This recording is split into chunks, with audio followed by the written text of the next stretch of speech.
Another way to affect the amount of a solute that can dissolve in a solvent to form a solution. Um, Another effect is temperature. So it's intermolecular forces and really polarity that tells us if something will dissolve or not, or if it will dissolve a lot or a little. But we can also change how much is actually going to dissolve by changing the temperature. So in general, when we have a solid compound dissolving in a liquid, or a liquid dissolving in a liquid, we'll see that temperature increasing will increase the solubility of that solute.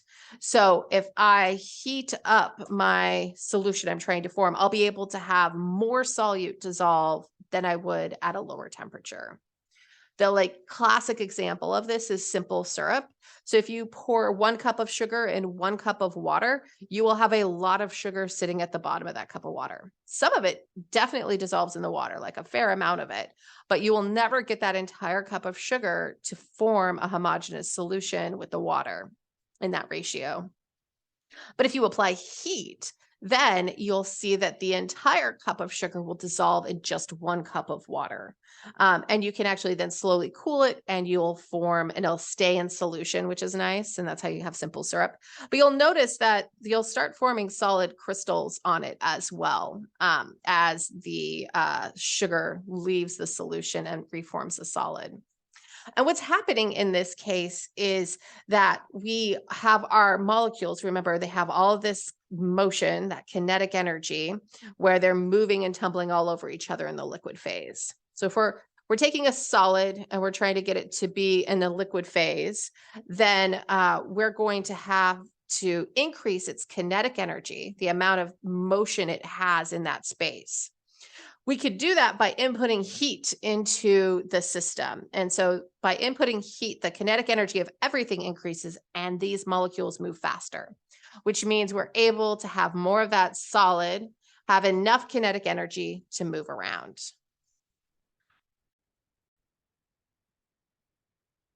So if we think about extracting THC, that molecule of THC into a solvent, and let's just use an oil. So let's use butter in our imagination. So we know that the polarity is similar. Then if we want to know if it's better to do it in cold or warm, we just have to think about, all right, I'm taking a solid plant material of which I have this large molecule, and I need it to leave the plant and then dissolve in this solvent. And so the warmer, like warming up that solvent, the butter, is actually going to give the molecules enough kinetic energy to increase the amount of that THC that can actually dissolve in the oil or the butter or the fat, right? And so if we think about just extraction as I'm going to put plant material in a solvent and see what happens, we really want to making sure that the solvent is warmer without being so warm that a chemical reaction occurs is kind of key to maximizing the amount of material that'll be dissolved. And now we have already taken advantage of this temperature effect on solubility in the lab.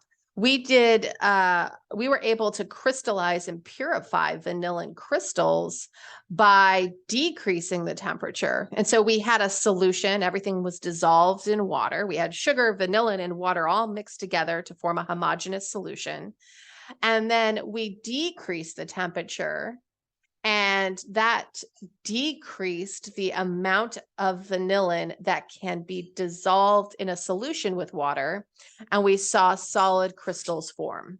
And then we were able to isolate those from everything that was still in solution. And so when we did that separation and we got this nice solid material, we also had this liquid that still had vanillin in it, because even though the temperature was decreased and so solubility decreased, it didn't go all the way to zero. And so that means, or like the solubility didn't go all the way down to zero. It's just less than it was before. So that liquid that we separated, that had the sugar in it, it had water, and it still had some vanillin, all in a homogeneous solution. Let's think about this with gases, though. It's the opposite. So that was a solid or a liquid combining with a liquid. We increase temperature, we increase the solubility of our solute. Now with gases, if we have a gas solute forming a solution with a liquid, then we see that as the temperature decreases, we see the amount of gas that's soluble in the liquid increase. There is a nice intuitive way to think about this. Just think about a carbonated beverage of choice, right? So like Coca-Cola is the picture here, or Pepsi, whatever. So in this case, when you have an ice cold soda, it actually has more carbon dioxide gas dissolved in the liquid. And that means it's going to do that nice fizzy bubbly thing for a longer period of time. A warm soda is what we call flat, right? It doesn't have any carbon dioxide or very little that's actually able to stay dissolved in the liquid. And so you don't get the fizzy bubbliness from the carbon dioxide bubbles. And it's a very different sensation to drink a flat soda compared to a carbonated cold soda. So in this case, remember, we've got gas particles that have tons of kinetic energy and it's zipping all over the place.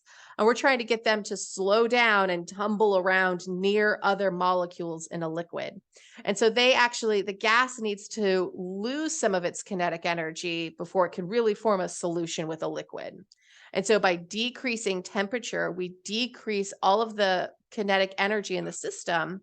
And that makes it easier for the gas to dissolve in the liquid and to slow down. It helps it slow down. So for gas solutions or for gases dissolved in liquids, as we decrease temperature, we'll increase the amount of gas that will dissolve in the liquid.